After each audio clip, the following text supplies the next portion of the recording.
So this is why on Tasty Trade, they're saying you have like a 35% chance of making at least something at expiration, because you have to be somewhere around here for you to win. And so you can see this delta here is around the 35. When you sell a call by itself, it's considered a basic strategy with advanced risk. Because when you sell a call, let's say at the money, the way we're showing it here, you're going to have better than a 50-50 shot. As Tasty Trade is saying, you have a 64% chance of winning. That's because for you to lose, it has to.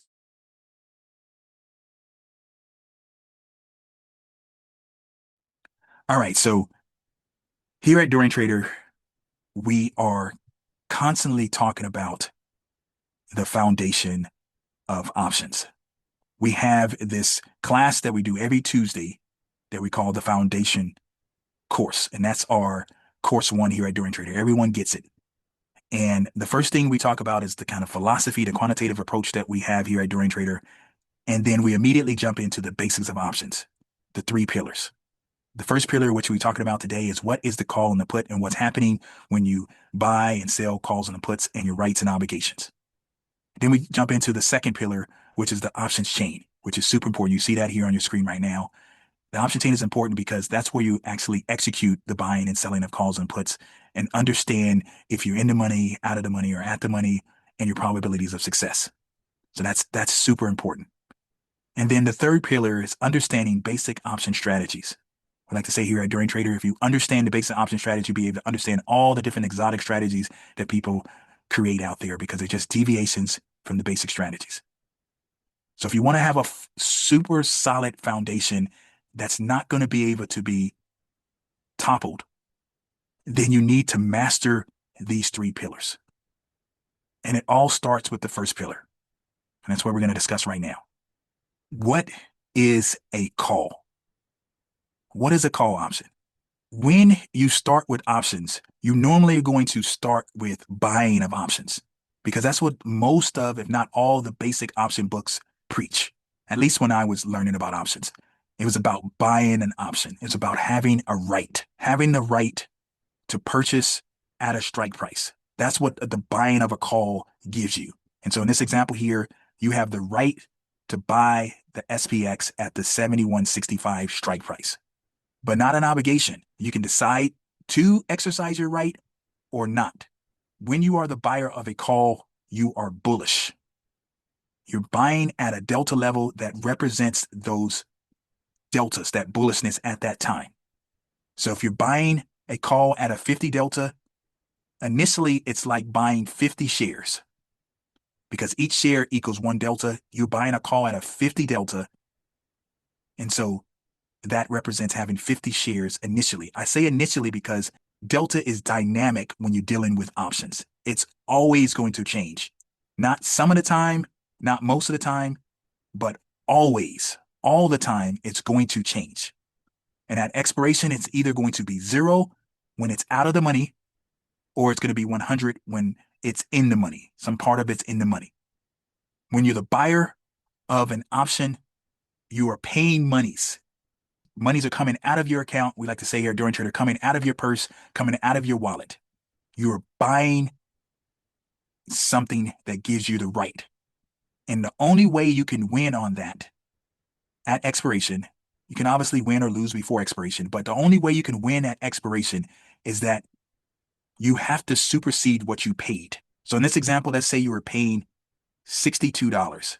So what this means is that at expiration, you have to take this 71, you have to take this 71.65, the strike that you bought, and you have to add 62 to it to equal your break even, which would be 72.27.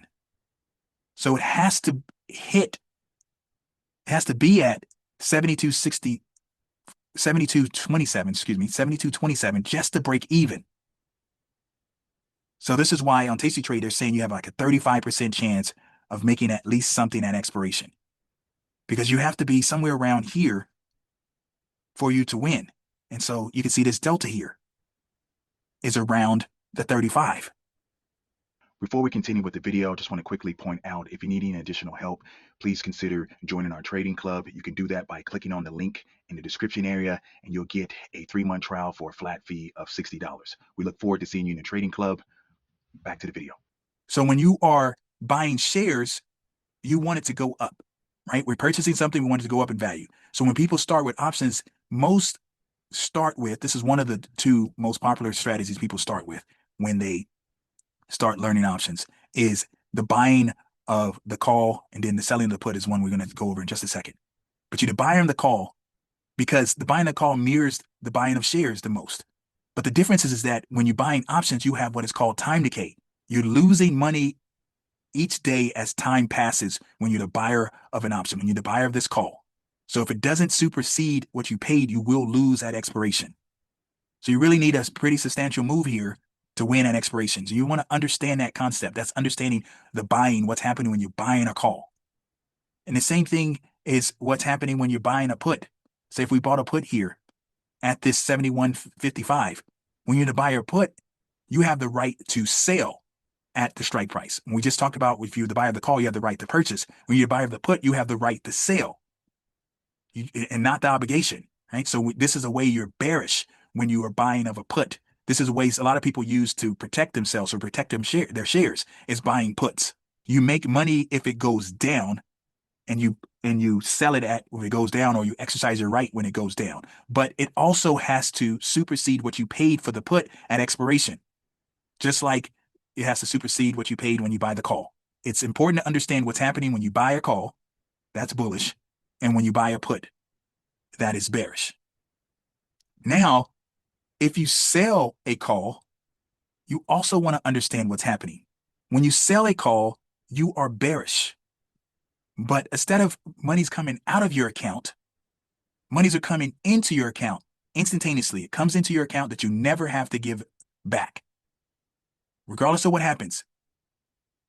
If the trade goes wrong, you can use the premium that you received for selling that option to go against the damage of the trade going wrong. When you sell a call, by itself, it's considered a basic strategy with advanced risk.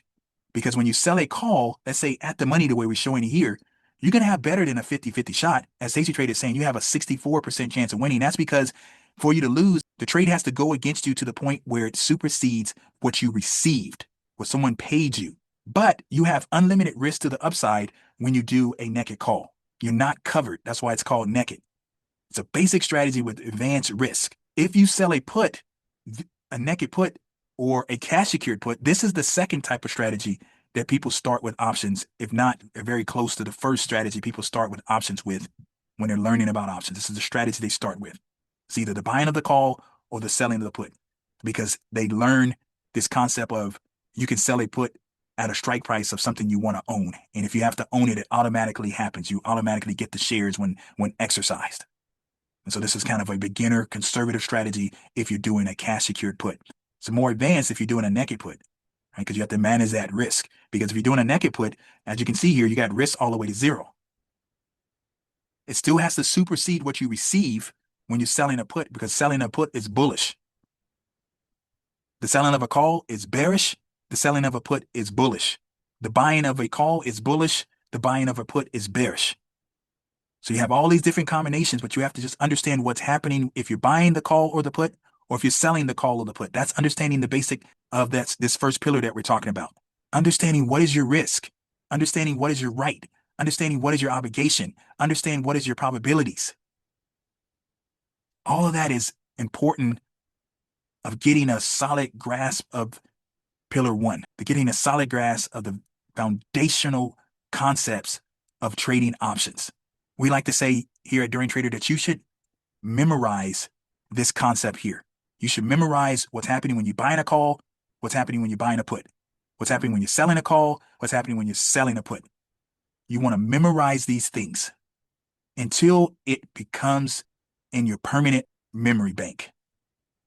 I don't like memorization type of work, but it's important that you constantly just go over and go over and go over until it's no longer in your short-term memory what's happening when you're buying and selling calls and puts.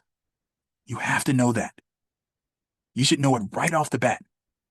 Someone comes to you and tells you that they bought puts because they're bullish on the S&P 500.